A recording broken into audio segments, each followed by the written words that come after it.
let's stop pointing out problems in other people's lives and other people's businesses. Let's get them in a conversation about where they see the opportunities. Pointing out problems doesn't serve anyone. We are collaborators. And collaboration is very exciting to me. This is the Pass the Pitch podcast with Anna Frazzetto. Each episode, we sit down with bold thinkers and industry trailblazers to uncover the strategies, stories, and sparks of inspiration that drive growth and transformation.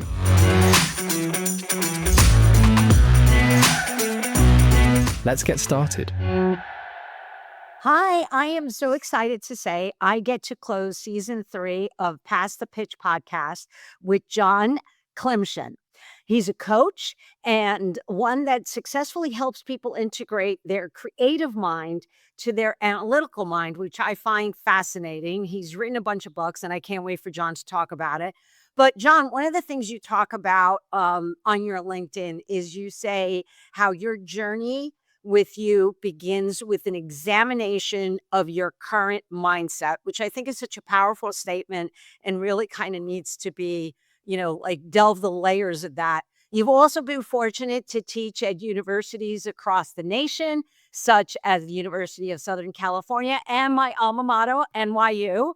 And in your limited free time, you enjoy reading, playing music, and the music part has a big part of what you talk about, and reminiscing about traveling with your family. It boils down to the intersection is what you say. So John, welcome. And I can't wait to talk to you more. Well, thanks, Anna. It's a privilege to be on board and to close out the season with you. So hopefully we'll have a whole bunch of people watching and listening to this and they get something out of it. So I'm honored to be part of this. Excellent, John. So I always like to start with a little bit about leadership, right? Because I feel like it all roads lead to leadership, and how are you a successful leader? So what I wanted to ask you is, what's the most unexpected leadership lesson you've learned, and how has it shaped the way you guide, your team or the organizations that you work with today? First and foremost, to seek harmony over balance. I think that one of the great lies that we have been told and sold in the business world is that the way to be successful and the way to be a great contributor to your team is to identify, find, and maintain work-life balance. And I don't know if you've ever looked up the definition, but the definition of balance is things are equally weighted on both sides. And I have yet to, in my limited years on earth, I'm now limited years old, I have yet to be able to find a time, a moment, any extended experience where there truly has been balance between what I do for a living and how I live my life or how I spend my time. To me, what you talked about mindset, what is more interesting to pursue, what resonates more deeply, and what is actually creates more ease in life is harmony. And the great thing about harmony is that sometimes one voice may need to be a little louder than the other for the combination of voices to create a great and grand new sound. To me, Anna, language is the great grand symphony of life. And when you and I are in harmony, like right before we started recording, we talked about the fact that we've known and respected someone in the staffing industry for many, many years, both of us separately. However, she's impacted both of our lives. One of the great things about speaking with her, any conversation I've ever had with her, is that it was just, we were very much in harmony. We were pursuing a similar creative path. And to me, one of the things that leaders can gift to their teams is the concept of let's start creating harmony among the team, among the organization, as opposed to looking for balance. Yeah, John, you really, I think, every time I do the podcast, I always want to, have like, I call them the golden nuggets, like a takeaway. And I think harmony is such a powerful word. And actually, I think it really encapsulates what we're trying to strive for. I agree with you. I was on a panel once and somebody asked me about, tell me, Anna, about your work-life balance and I'm like, it doesn't exist. But first of all, and of course, the moderator was a little bit shocked at my response, but because it is a give and take, and you need to figure out like what do you want to focus in on more at this time because it makes sense and it keeps that harmony, right? Versus I'm going to be all hands on deck with a work issue versus a family, situation. So I agree with you. I think that's a great way to put it by using the word harmony, which is the key focus. As it does with you, it's resonated with a lot of people for several years. This is part of my ongoing, what someone referred to gave me as a gift. A former client of mine, she said, "That's your path of inquiry." And I said, "What does that mean?" She says, "I don't know. I've never said the phrase before." Because I was talking to her about where my studies, where my reading, and where my interests have taken me over the years, and from studying several languages. I mean, in elementary school, moving into junior high school on Long Island, I was identified as someone with a potential gift for languages. And going into seventh grade, I was given the opportunity to study French, Spanish, or Russian. And I chose Russian for a variety of reasons. Russian is so far removed from the Romance languages. Even the lettering at Cyrillic letters are different than English or the Romance language letters. I've always been interested in the how what we say resonates with others, and when it doesn't, how quickly we know it. I mean, when you're working with a team, you know whether or not there's harmony on that team, and so does everybody else. So if there's any disharmony, our job is to draw people out and to find out from them what is it that they're looking to both get out of what we do together and what can they contribute. Because I've been married for most of my adult life, and I will tell you that one of the things I've learned about being married and being a parent is that we contribute to every relationship in which we participate. We contribute. We say, well, this relationship needs blank and blank. Okay, well, what are you willing to contribute or sacrifice to Well, help the relationship move in that direction? Because everything's in motion, Anna.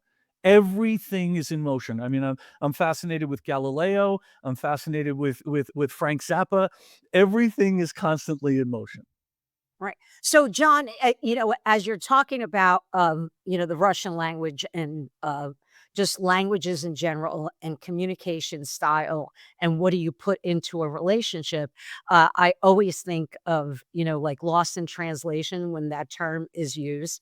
And I think a lot of times when you have teams that come from different cultural backgrounds, how you communicate, you can't use um, you can't use like cliches or words. I had the opportunity to work in Vietnam for extended period of time, and I remember in a presentation where I said, "Well, that's a horse of a different color," and and I could see, like, confusion across the room. I'm thinking to myself, "Oh, like, oh, I guess they don't understand what that means." And I had somebody ask, it's like, "Well, what do you mean? Why is the horse a different color?"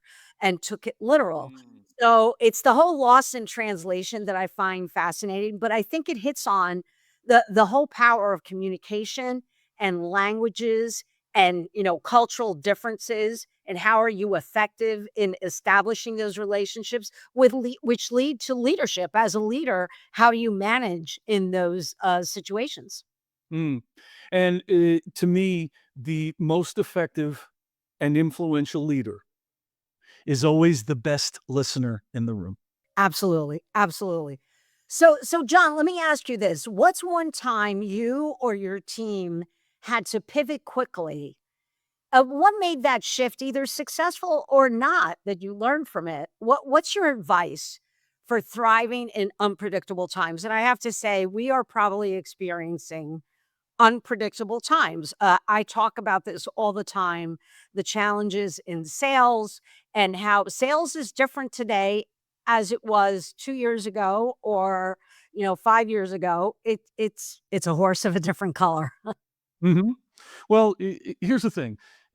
I've been self-employed for 27 years. I just last Friday ended a 5-week sabbatical, and I was so excited that we had put this on the calendar because I knew that over the course of those 5 weeks, that somehow, some way, I might fall into a state of mental clarity. Well, it happened very often, thankfully, and I have had the opportunity to reflect on the many years that I've been doing this, serving companies, serving individuals, serving teams. And when you talk about challenging times, here's the thing. I think all of us, need to accept that next week there's going to be a different challenge than there is this week. So this whole idea of framing, well, these are more challenging times than those were. Here's what the great shift was for me. Number one, all of us are in the business of reinvention. We're always reinventing because, I mean, you talking to people in Vietnam and you talking to people in Chicago, a little bit of a different experience, right? Right. Right. So reinvention comes from, in my mind, because I've written extensively on sales, specifically in the staffing world as well as in the commercial real estate world, which is very high dollar, long-term sale transactions. And one of the things that helps reinvention and has helped people that I've worked with to far surpass their competitors is, let's stop pointing out problems in other people's lives and other people's businesses. Let's get them in a conversation about where they see the opportunities. Because if I some way get you in the mindset of pursuing opportunities, then all of a sudden I'm not opening an old wound, which is a problem. I'm Mhm. not telling them that they should be doing something alternative to what they've been doing because I'm smarter than they are. That doesn't help. In 2008, we had a thing called the global financial crisis. My practice was wildly successful up until February of 2008. I was out in North America and other places speaking 30 to 40 times per year. And guess what? Second week of February of 2008, it virtually all went away. And instead of me attempting to rebuild the exact same practice, what I did was I made the effort to stay in front of humans and ask them, okay, everybody's nervous right now. We're all gritting our teeth. We don't know what's going to happen in the third quarter. Where do you see the opportunities? And what that did was that shifted me from being a sales trainer, and I do it this way because a lot of people do that. You do that wildly successfully. I get it. That shifted me to being an executive coach because guess what? The VPs of sales, the presidents, the CEOs of companies, they still had to make a number, but they had to do it with a third or a half or even less of the sales team.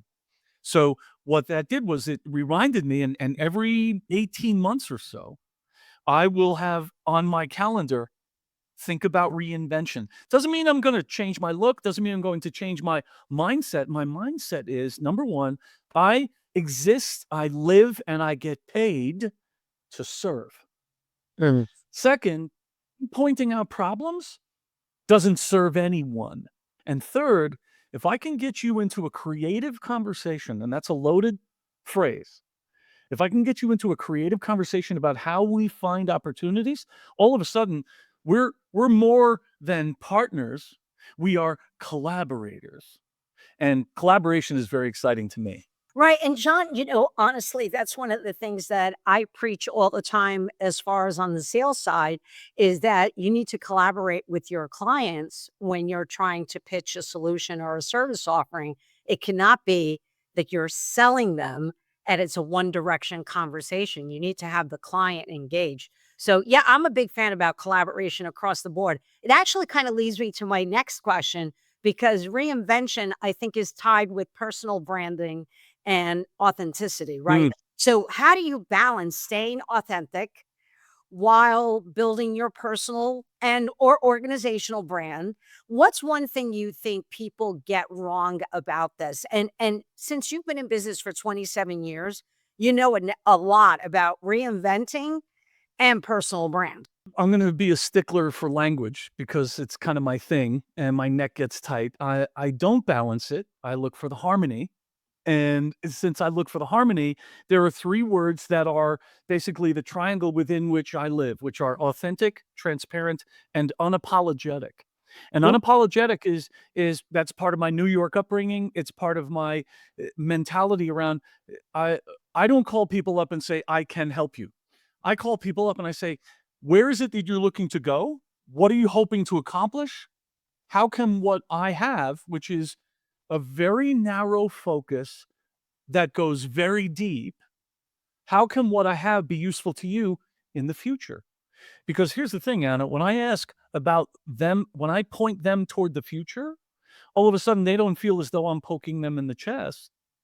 They are starting to imagine a future. And when we start to kind of create that together, now we've got a what I call a frictionless experience. So my personal branding, I love that you asked this question because right before the sabbatical, I was talking with someone who is a AI fanatic. I won't give one of the brands, right? But there are several AI platforms that people are using to help them write stuff, help them create stuff. So one of this person, this friend of mine, he said, you know what, you should go into AI and ask them, what's Klymshyn's personal brand? And I did. And it was the best written stuff about who I am and what I do that I've ever seen. Well, why? Because it drew from multiple sources. And I've spent 27 years building an authentic, transparent, unapologetic brand, which is I accept being called Coach K because someone started it before me. I am in the role of a coach because if I don't believe I can help you, I'll be the first one to point it out. And because when we operate from a position of mindset, then this isn't about what you say. It's not about how you write. It's about what you can find out about your people, about opportunities, about your future. So I went ahead and I took that and I posted it on LinkedIn and I said, is this kind of like Googling yourself used to be 15 years ago? And one of my former clients took that and put it into the AI tool that he uses. I mean, this is the best thing that's happened in months. He said, "Yeah, but is Klymshyn cool?" And it came back and it said, "Yeah, Klymshyn's cool. And this is I'm going to use this. You're going to see this on my website momentarily. It said Klymshyn is like the jazz musician of the executive leadership language world." that's fantastic. Oh my God, that works. Now, of course, you have my my wheels turning here. I think I'm going to try it as soon as we end our podcast and see what I get in return. Um, I think that's fantastic. I mean, the tools are there to help, but it is always fascinating how they're able to cull out the information the way they do. John, let me talk a little bit about customer experience and relationship because you know what we do for a living really falls heavily on what the clients think about us and the relationships that we have. What's your secret sauce for creating unforgettable customer experience? Can you share a time when going above and beyond made all the difference? Yes. Here's the thing. For me, I offer everything in threes. I started my musical journey as a drummer. I love triplets, but bum, right? We live in a Trinitarian universe, right? Earth, wind, and fire. No, earth, wind, and sky. That's like My daughter asked us a couple of months ago. She says, "Are you guys going to the Earth, Wind, and Sand show?" And we said, "No, honey, we're going to Earth, Wind, and Fire." Um, but I offer things in groups of three. If I'm going to work with someone or a group, I want to meet with the key facilitators, leaders, or initiators. I want to meet with them before we get together live and in person. I want to find out how they interact. I want to find out who's the know-it-all, who's the chairman, who's the cheerleader, right? Who's the yeah, but what about person? Then when we do a live event, whether it's a facilitated retreat or it's a training session, then I have some sense of the culture of the organization, and that's a 4-hour experience.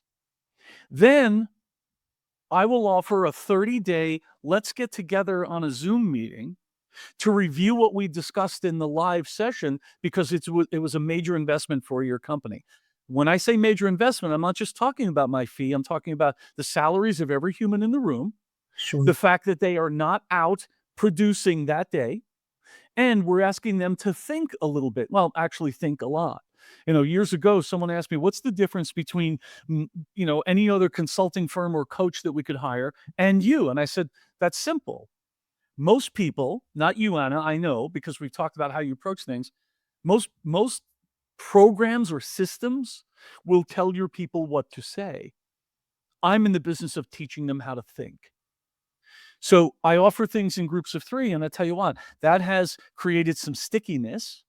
And when you offer something that they did not expect and you deliver it, and you deliver it at a high level, that if it doesn't get me a testimonial, it might get me a referral, or it might get me an invitation to return next year. And you know this from the years that you've done this. The greatest reward for providing quality work is being asked to do more.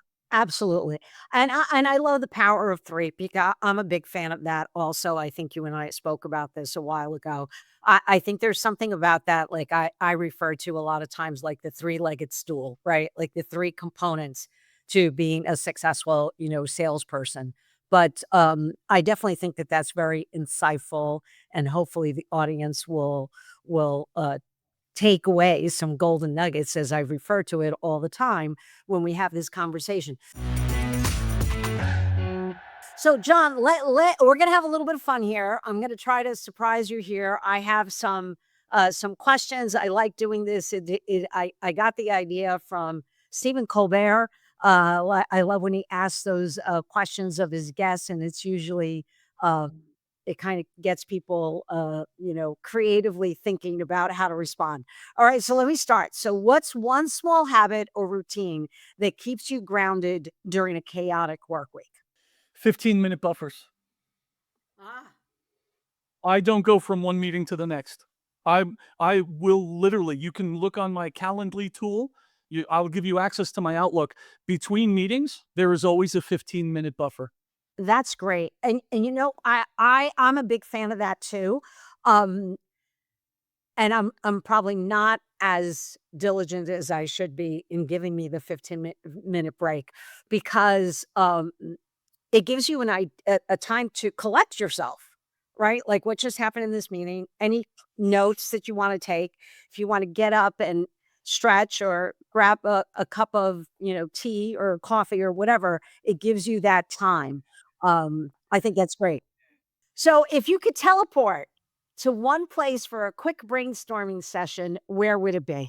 It would be at my friend's estate in Costa Rica. My friend is a avid, lifelong surfer who, about 30 years ago, was one of the first people to figure out how to gather data and resell that data solely using the internet. He was one of the first people to build an online business, and he serves the modular building industry. So anytime you go by a school that has extra classrooms outside, anytime you go to a construction site and there's an office that's going to disappear, those buildings are the industry that he lives in. And he and I have had deep and lengthy discussions about creativity, and he has offered a lot of input into my upcoming book on creativity. And where he is in Costa Rica, it would be a very easy flag for my translator who lives in Guadalajara. And the 3 of us would have a great time talking about what it means to open the creative valve. And that's where I would, if I could press a button, that's where I would go. John, I love that. Okay, so if you had to name your personal business anthem, what would it be? Sweet Freedom by Michael McDonald. Oh, love Michael McDonald. Okay, that's a great one. Sweet Freedom. What's the quirkiest productivity hack you swear by? Something I've been doing for 20 years. It's called 10 tasks today. I plan my day in advance. I am very disciplined in working through that plan. And when something is completed, it gets crossed out so that I don't have to think about it anymore. We tend to say we're going to do something, then we talk about doing it, and then we forget to do it. Here's the thing about 10 tasks today, and this is unique in the world today, Anna. I write it out. It's not about typing, it's not about texting, writing it out in my own hand. I think we've gotten away from this as a society, and I will tell you that the people that have adopted this over the many years that I've shared it with folks, they say there's something different about writing things down? Yes, there is. Number one, your subconscious mind does not know the difference between what is real and what is imagined. So guess what? When you write down a goal, your subconscious mind thinks it's a foregone conclusion. Second, anything that you write down in your own hand, you believe, you're emotionally attached to. And when you plan your day in advance, you operate from a position of power.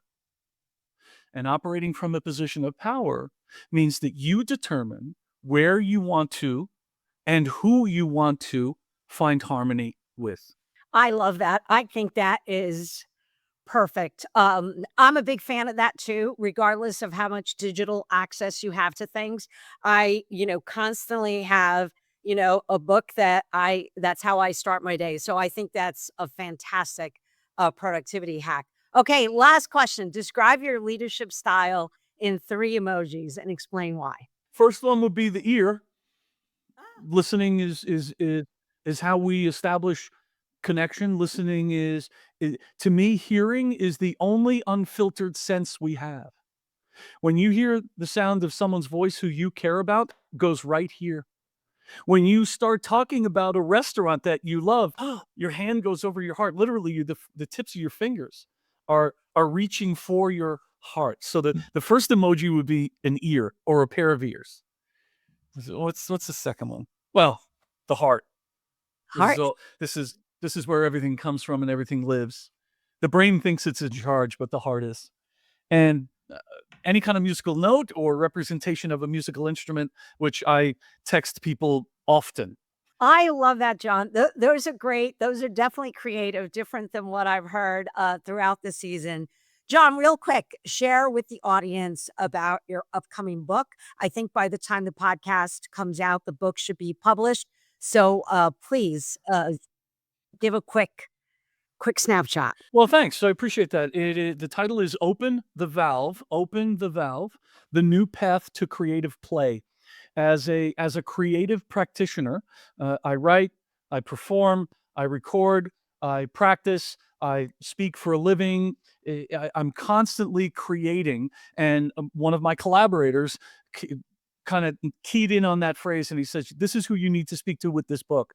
A creative practitioner is anyone who finds creativity in their day and wants to get fed from that.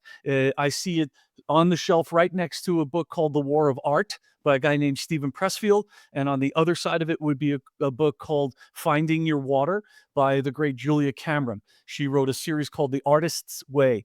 And everything that I have done, pursued, and hoped to accomplish in my life has been driven by the desire to be an artist. Fantastic. John, thank you so much. It's been really, truly, I'm grateful that you were on the podcast and look forward to continuing our conversations. Thank you. Anna, my pleasure. Thank you for listening to the Pass the Pitch podcast with Anna Frazzetto. Don't forget to subscribe and share. That's the end of Season 3, a season of honest conversations on leadership, sales, culture, and growth. Season 4 coming soon. See you then.